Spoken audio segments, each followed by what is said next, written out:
Hey everybody, it's Dave Dwonch. I am the ex-president of Action Lab Entertainment here at Rose City with my own stuff. I am the auteur of Banshees, which I'm co-writing with Jess Balboni.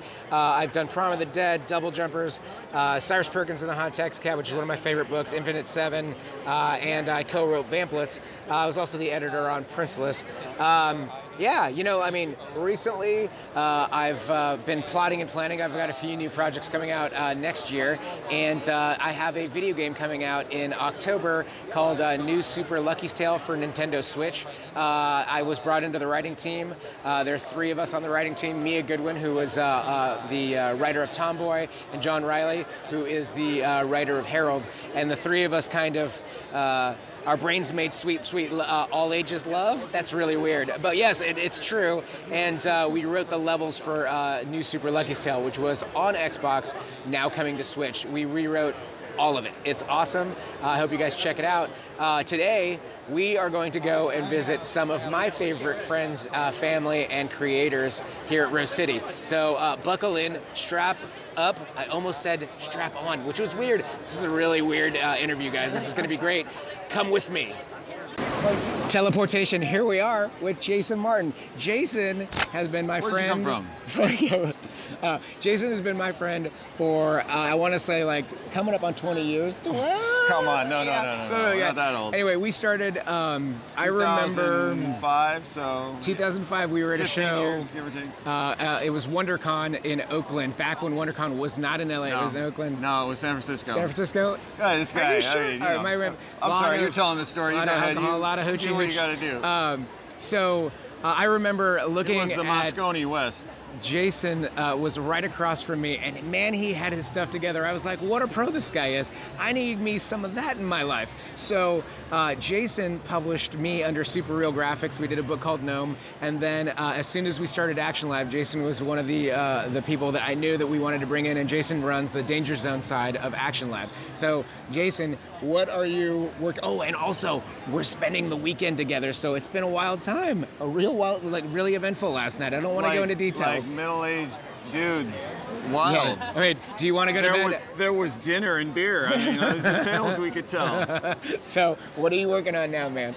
Oh, you know, I've got Vampblade, which is my ongoing monthly. We're in season 4. We do each year in seasons. How many issues are you at right now, total? We're going to pull a Marvel, and we've got legacy numbering we reintroduced in season 4. So come issue 9, we're switching over to the legacy numbering because we're honing in on issue 50.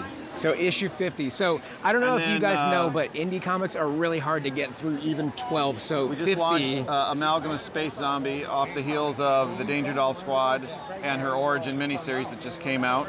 And for people that don't know Vampblade, Vampblade is a very in-the-know, almost like on-the-nose dissection of comics from 90s on. I mean, like, you really are running if you look at Vampblade, it's obviously 90s bad girl, but I'd say you think you know what it's about, but you really don't. There's more to it than that, but it still may not be your cup of tea, but you might be surprised. I think if you like movies like, oh my God, why can't I think of it? You know what I'm talking about. Which one am I talking about? Well, I know what movie. I mean, it's very much like, if you like Roddy Piper and They Live, he puts on the Ray-Bans, suddenly there's, in this case, she grabs these blades, and suddenly she can see these phallic space parasites. And she becomes her favorite compelled to fight them. 90s bad girl character. So it's almost like wish fulfillment, almost a little even Shazam-y, one would say, but in an R-rated. Let's say an R-rated Shazam.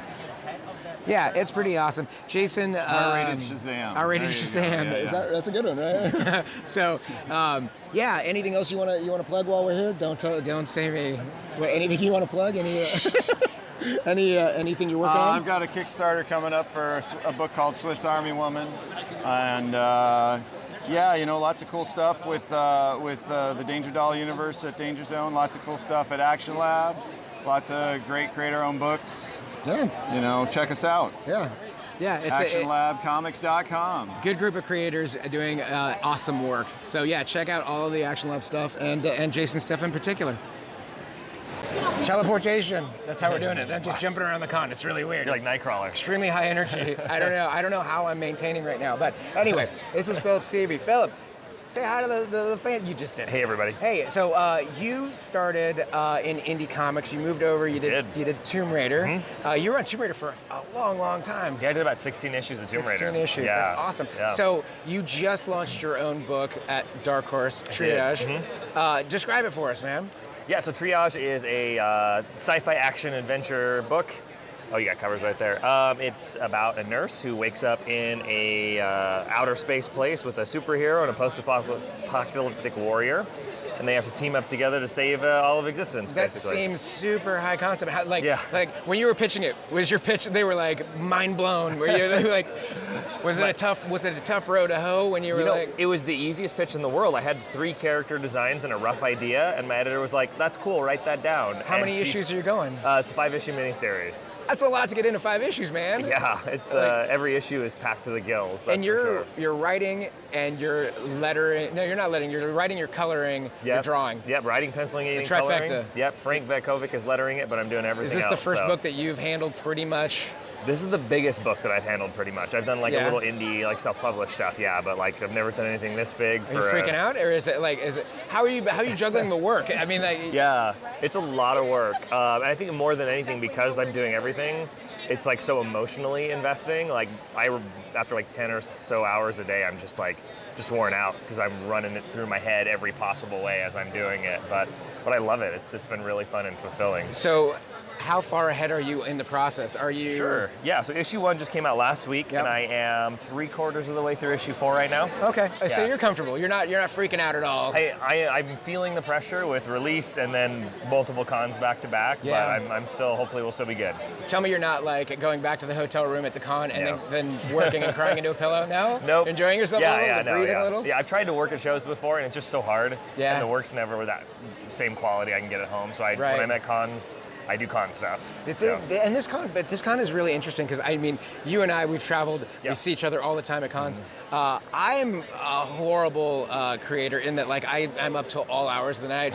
You seem like a lot more reserved than I am, or at least a lot more reasonable than me. I mean, you could say that until you went karaoke with me last night for like 4 hours. You did it? I get a little crazy there. I heard that Portland's got a deep ass comic book creator. It was karaoke crew. It was intense. At one point we had like 20, 25 people in a room that was fit for about 12 people. So we packed it out into the halls. So. See, these are the wild times at cons that people don't get to see, the seedy underbelly of comicdom right here. Which is all just karaoke nerds. Yeah, so. yeah. No, last night, we went to dinner, and dinner ran way late, and we went out to the car, and the car was towed. It was the most sobering, drunk night of our lives. So I told Jason that I was going to pay half the bill. It was his car. Yeah. We're never talking about it again. But now it's out on the internet. And now we're talking about it again. and we just interviewed Jason Martin. So if anyone wants to send Jason any hate mail, please do. That guy, it's like, we're in the wrong parking lot. He's like, we'll be here for an hour. Fine. No.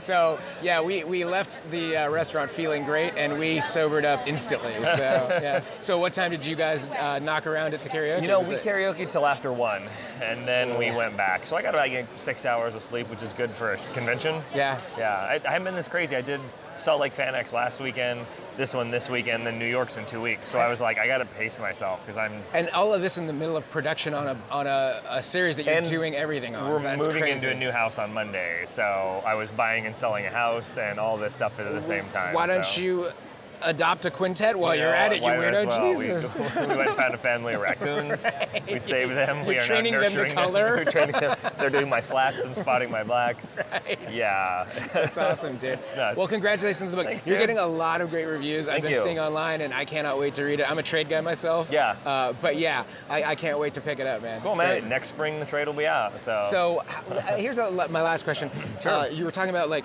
juggling work and conventions. How many conventions do you do a year? I try not to do more than like 4 or 5 at most. Okay. I think this year I've done 6. So it's a little bit more than I want. My focus and what I love more than anything is just telling stories. Yep. So cons are a great opportunity to get books out to people and interact with them. Mm-hmm. But I'm not I don't have a wall of prints. I'm not like an illustrator who has amazing design. So I go to shows to interact with people and see friends and then get back to drawing comics when I get home. This is the first show that I just said no more prints. I'm a creator. That's what I do. And, exactly. And it's nice to get that kind of supplemental money, but it's just not I don't want to be known for that. And Yeah. now here's my last question. No, keep so going. you've been hired as an artist. You've worked on some pretty high profile projects. Yeah. If you were to say that you got into comics, would it be just to tell stories as a writer? Because I started out as an artist too, Sure. and I pivoted because I could just get more done as a writer, Yeah. right? So. What do you like best about making comics? Is it the art? Is it the writing? That's a good question. I kind of go back to me, it's just telling a story. So whatever I can do to tell a story. Triage is everything me, but the house I was just writing. Right, which was brilliant, by the way. Thank you. Yeah. So it's like, whatever I can do to tell a story, I'm all for it. And if I get to tell all aspects of the story, that's fantastic. But that doesn't mean I don't want to work with really cool people and do exciting projects as well. So yeah, and also a really nice guy, and I can only imagine really awesome to work with. So, dude, thanks so much for spending time. Good to see you. Yeah, that was a good one. I like it. Teleportation, everybody. It's really sweaty work. Continuity errors. I'm not wearing my sweater anymore. Hey, Brian, Shermer, how are you? I'm great, Dave. It seems like really forced, but it's not. I have known Brian here for at least 5 years. I can't remember when we met. We're Bay Area boys. So you're out in San Francisco. Yes, I'm sir. a little outside of San Francisco. But you've been a comic creator for how many years now? Since about 2011. Since 2011? So I about thought you were 8 going to years? say 2011 years. 2011. So you was Blackjack your first book? No, my first was actually a webcomic that I did through the Academy of Art University at San Francisco. Really? It was called Ultra Sylvania, and it was about Frankenstein's monster and Dracula as if they were world leaders That's awesome. In 19th century Europe. Yeah, we did a print run. It's all out of print now, so if you can find it, I have no idea how much it costs, but I'll sign it if you bring it to a show. You're in it with a signature? Yeah. They devalue Mar. that sucker. That's awesome. That's awesome. So your newest book is Fair Lady Out Through Image. Describe the book for everybody, please. It's a gender-swapped Magnum PI in a fantasy realm. So it's a story about the only female private investigator in our unique fantasy world, and every issue she gets a case and she solves a case. So it's one and done every time. That's awesome. Yeah, so we just sat with Philip Seavey, who just had Triage out through Dark Horse, and your pitches both, I'm like, high concept, super high concept, but how do you feel, just for people that are aspiring to get into the business, how do you feel like the best way to streamline that pitch to someone? Is that the actual logline pitch that you pitched to Image? Yeah, the actual logline that I pitched to Image was the gender swap Magnum PI in a post, I think it was a post Lord of the Rings type world. And honestly, the Magnum PI reference is what hooked Eric Stevenson at Image. He wrote back, I got a 3-paragraph email. And about Magnum PI? Well, they actually started talking about Frasier, honestly. But regardless, that's what ultimately sealed the deal. That's awesome. That's awesome. Yeah. So was your first work published work through Image? I mean, you've been an Image guy for years now. 4 or 5 years. Yeah. That's pretty awesome. My first book for another publisher, outside of self-publishing, was Image. Right on. So, yeah. And I know that you're active, you're busy, you're ongoing, you're creating daily. How many pitches, how many more books can we expect? I've got 3 projects that should see the light of day middle of next year. Wow. Dude, I wish I was so prolific. I am how many hours a day are you devoting to writing? Because for me, I fit it in as often as I possibly can, and I'm still one of those guys that hasn't transitioned to full-time writing. You're potentially going full-time writing, potentially. Potentially. Yeah. But it's honestly, it's hard for me to gauge. I've never sat down and actually clocked how much I spend on writing versus business versus plotting versus brainstorming. How much of the business of comics is actually the business of comics for you, do you think? Because I know you've got to be out there. On average, I'd say about 7 hours a day. Shut up. I'm not kidding. That's crazy. Yeah. Yeah, see, a lot of people forget that, they think that the goal is to actually get the book out, and a lot of times that is, but what goes on after that is just getting it out in front of people, because we're, in a really odd place with media, where we're oversaturated. So to stand out, you've got to really push yourself, and you put on a different hat almost every day, right? Absolutely. That's crazy, almost every hour. Yeah, and you got to be able to pivot quick, because there's not a lot. If somebody's asking you for something and they change their mind, you don't typically have 3, 4, 5 days to go think about it. It's like they want an answer then or within 24 hours. And if you can't do it, they'll move on to somebody else. And you were a teacher too, though, right? Like, were you? It was creative writing. Yeah, I actually taught writing for comics at the Academy of Art for a few years. That's some rare air right there. And it was cool, and I did it for like 4 or 5 years, and then basically found I just didn't have the bandwidth or the time for it anymore. Yeah. Now, how? So in that class, in that curriculum, were you also, the glass is half full, glass is half empty? You have to be a business person as well. Was that a part of the curriculum, or was it more just the art of? Oh, absolutely. So I took over the class from someone who had been teaching it, and it was probably about 80% writing and maybe 20% business. And around the time that I took it over was when I started to dip my toe into all of this and realizing no one is telling these students anything about the business side. So I made it a clear 50-50. And you know what? It feels like you can see that in Artist Alley too at these conventions. You can see that people actually have figured out that they themselves have become brands, and they have to put themselves as forward as the comics, and they have to be integrated into the social media aspect of it. Absolutely. And because of that, I mean, it sounds crass, like, oh my God, I don't really want to devote that time to it. But if you look around Artist Alley now, you can see it, and the art and the work itself has been elevated because of that as well. So it really does work hand in hand, and you can't forget that. Yeah. So yeah, that's awesome. Well, I can't wait to see what you do next, man. I mean, it sounds like if you do pivot, you're gonna have way more time on your hands to actually be creating and conquering the world, so to speak. Yeah. Awesome. Well, thanks so much, man. Thanks, Dave. All right. Teleportation, baby.